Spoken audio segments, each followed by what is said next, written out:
نہ میں وہابی نہ میں بابی، میں ہوں مسلم علمی کتابی۔ آپ نے آج تک ضروری مسائل پر بہت بات کی ہے اقامت دین کے حوالے سے۔ جی اقامت دین ہم بھی تو کر رہے ہیں میرے بھائی، اور کون کر رہا ہے؟ یعنی اقامت دین، یعنی جو لوگ کہتے ہیں نا جناب خلافت پہ اقامت دین پہ کام کریں، کیا کام کریں بتائیں ہمیں مشورہ۔ مثلا ایک بندہ مجھے کہتا ہے جی علی بھائی پگڑی باندھ ہے، تو اس کا مجھے پتا ہے کہ جی ایک میں نے ٹوپی لینی ہے، کپڑا لینا ہے 4.5 میٹر، وہ باندھنا ہے، تو پگڑی باندھ۔ اقامت دین پہ کام کیا کرنا ہے؟ یعنی وی لاگ بنانا۔ تو اللہ کا شکر ہے میں نے تو صحیح طریقے سے پریکٹیکلی اقامت دین کر دیا۔ تو یہ اقامت دین والے 3-4 بندوں کے سوال آئے تھے، چونکہ پرچیاں تو میں نے آپ کی کر دی ہیں ختم۔ یہ اقامت دین والے جو ہے نا، ذرا یہ مجھے بتائیں کیا کرنا ہے، میں وہ کرتا ہوں، بتائیں۔ نہیں مذاق نہیں، میں صحیح بات کر رہا ہوں۔ کون سی پارٹی مثلا؟ نہیں آپ میں کیا ہے، مجھے تو پتہ ہی نہیں ہے نا، میں تو ایک میں جاہل آدمی ہوں، میں اسی لیے تو پوچھ رہا ہوں۔ مثلا مجھے آپ یہ پوچھ لیں کہ دودھ کہاں سے ملتا ہے، میں آپ کو بتا دوں گا۔ ہاں جی بتائیں۔ ہاں جی جی جی کیا جی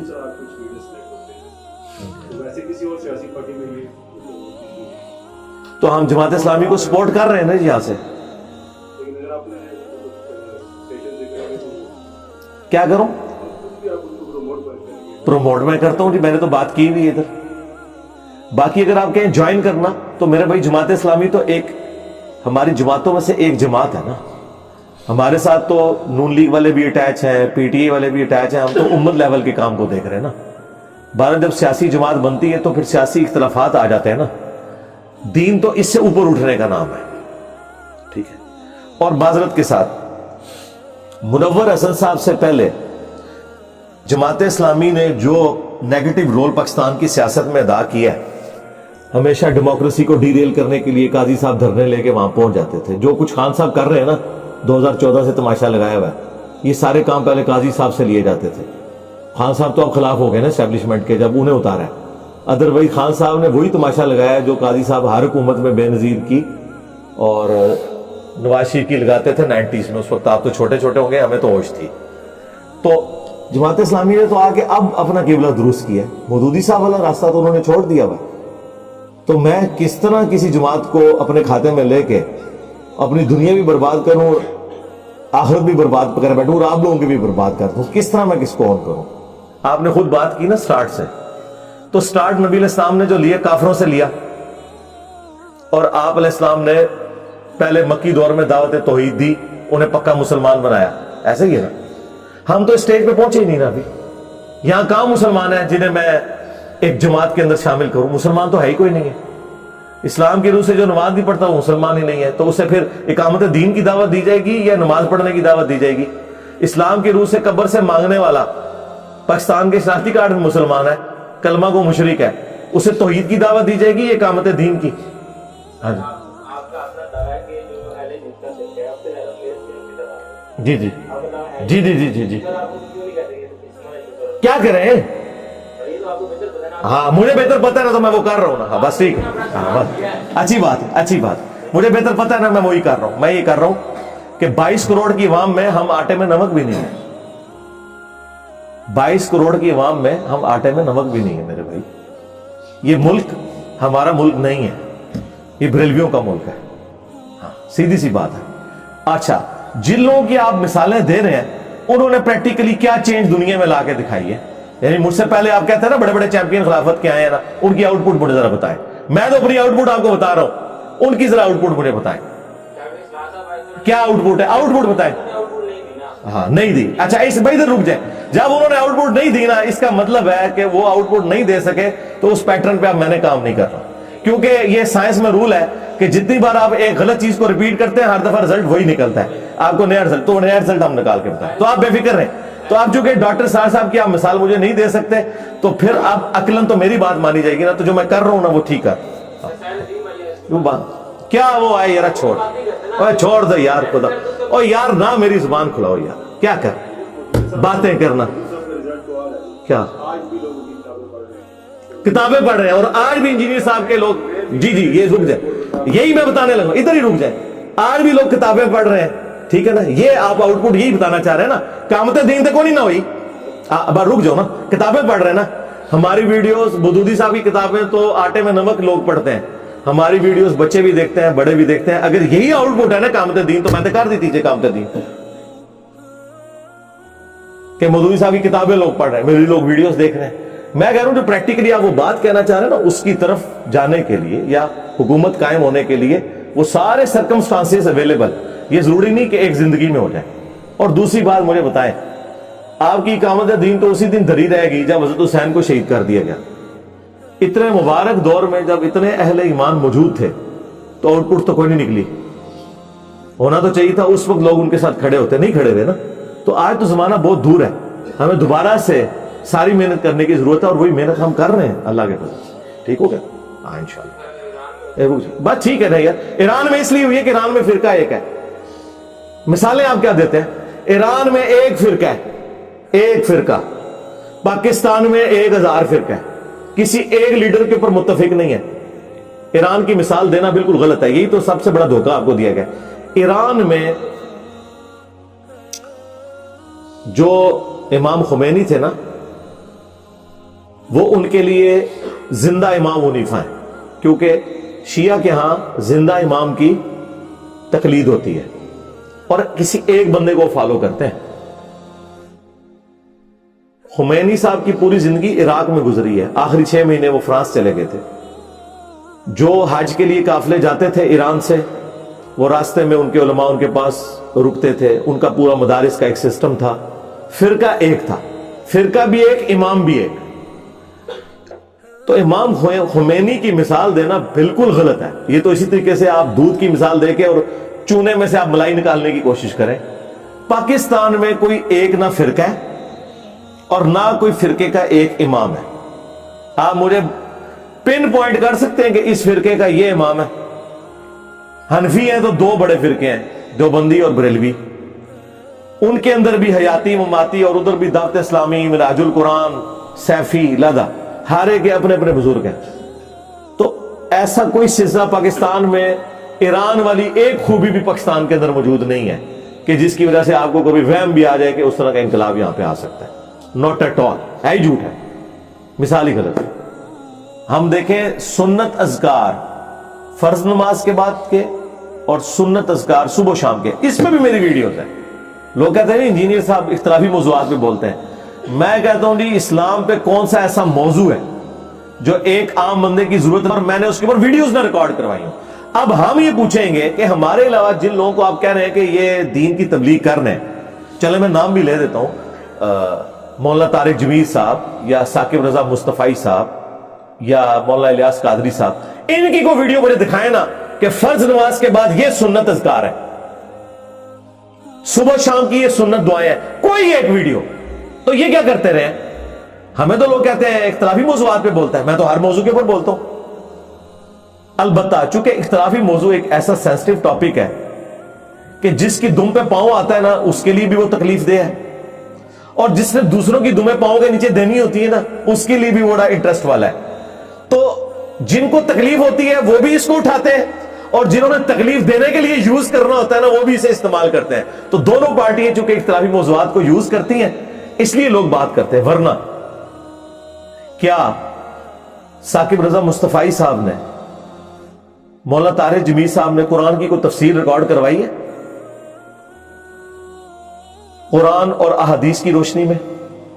الیاس قادری صاحب نے, حاجی عبدالوہاب صاحب نے فضائل اعمال کا لوگوں کو بتا کے یہ سمجھنا کہ وہ دین کا کام کر گئے. میں نے 344 لیکچرز کے اندر نہ صرف تفسیر ریکارڈ کروائی, بلکہ ایک ایک آیت جو کسی فرقے کی دلیل تھی نا, اس کو بھی میں نے ساتھ ڈسکس کیا, اور مخالف کیا اس کے اوپر ریبٹل کرتے ہیں وہ بھی ڈسکس کیا. ابھی دوبارہ سے جو تفسیر ہے اس کے بھی 144 لیکچرز ریکارڈ ہو چکے ہیں, سورہ توبہ مکمل ہو چکی ہے. ایک ایک چیز قرآن و سنت کے دلائل کی روشنی میں بیان کی ہے. تو یہ لوگ اعتراض تو کرتے ہیں پریکٹیکلی. اگر آپ ہمیں کسی سے کمپیئر کروانا چاہیں تو دیکھیں کہ جو ہم کام کر رہے ہیں اس طرح کام کسی اور نے کیا ہوا ہے. ایون ڈاکٹر اسرار صاحب نے قرآن کی تفسیر ریکارڈ کروائی, بیان القرآن.